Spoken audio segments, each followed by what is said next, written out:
G'day, Aaron here, Rustic Traders. Wanted to show off another bike that I've scored over this last week. This one I'm very fond of. We've got a early BSA or BSA fittings bike. So it's hard to know if this was specifically made by BSA or was made by a company using BSA fittings, which I'll explain. So this bike here, I would estimate would be around the 1920 mark, but could definitely be into the 30s. Really hard to tell, because also it depends who made it. Some of the companies like Melvin Star were ahead of their time with advancements, so their bikes looked a bit newer, where some old school manufacturers still wanted to make them using older style parts later on. So but anyway, I would imagine this is around 1920. So some very cool features of it are, one, it came with an old carbide lamp, okay? So carbide was a chemical that you can't really get anymore that I know of. So basically water would drip into the carbide and there was a chemical reaction that created acetylene. So then the acetylene, which is a gas, as you probably know, was just lit. So water dripping in created the gas so that you had a lamp. So these are really cool. You know, that's brass, gems on the side, they called them, green on the right side, port starboard colors, I guess. So someone could tell what side of the bike was in the dark. Now another really cool feature is these bars. Okay, these bars are called Kelly bars. So these were adjustable right at the center of the bars there. You can see the little sort of cobbed teeth at the back there, if the light's going to show it properly. A bit hard to see probably. But anyway, you undid this bolt and you could have this, they're pretty much at their highest point now, but you could undo them and you could have them all the way down and everywhere in between. So some people wanted an upright position, and some people, especially if they were racing, wanted a down aerodynamic position. So these bars are very sought after, and I've never seen many of them in Australia. America, yeah, but in Australia, not heaps of them. So another thing that we have here showing its age is this clip headset. So the clip headset in the steer tube, it actually has a little crease, a bit like where you would do up your seat clamp. And so the headset would push down and that would clamp it all together.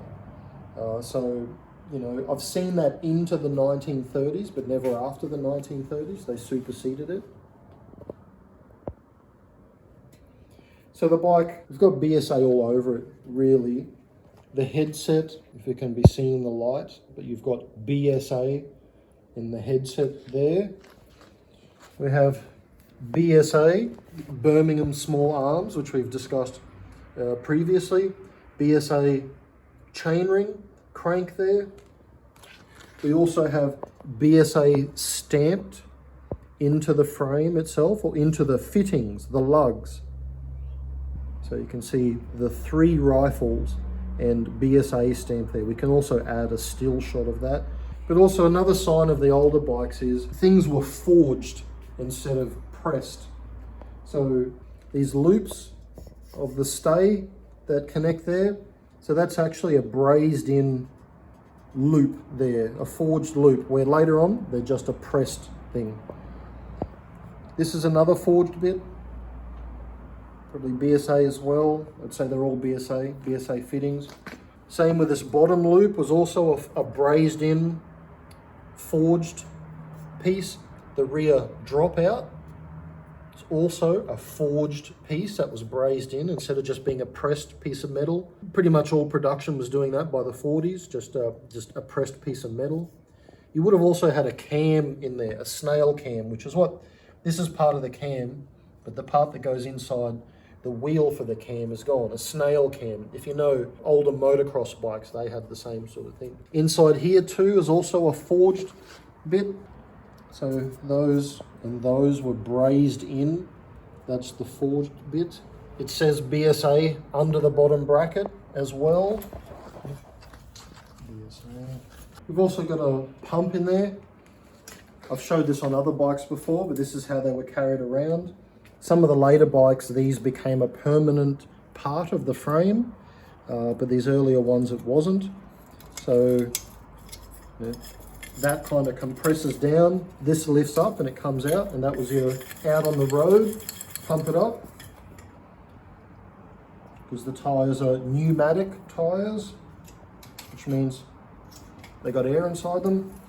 And it was a 28-inch wheel, which is basically the standard of the time. There were some 26s, but 28 by 1 3/8 was the standard of the time. And you can actually see, I'm sure I've talked about this before, but you could actually oil straight into the hub. See if that little thing will flip up. There we go. You just oil straight into the hub. A good little feature. Same on the front one. So the front one actually has like called a nipple. So you would have put a little fitting over that and just squeezed the oil or grease directly in like that. There's also one on the frame. Later bikes didn't have these. I guess it all became about, that would have had a little lid on it, which is gone. But later bikes, they did away with that just for to make manufacturing quicker and easier. So that was done away with. Also, there's a serial number here, 4 digits. So if there's some BSA expert out there or something, and somebody knows if that's going to give us a specific date, if it is a BSA made bike or just BSA fittings, but probably someone out there can shed a little bit of light with that, because there was no serial under the bottom bracket, just BSA. So there's the serial number there. And really 4 digits, that's pretty low, considering that there was a lot of bikes made back in the day. So great bike, early, love to find these, popped up on Marketplace, had to drive for an hour and 45 minutes to go and get it, but really that's fine. You know, these things just don't pop up. Had to dive on it. So yeah, super happy, awesome bike, love showing it off. Stay tuned.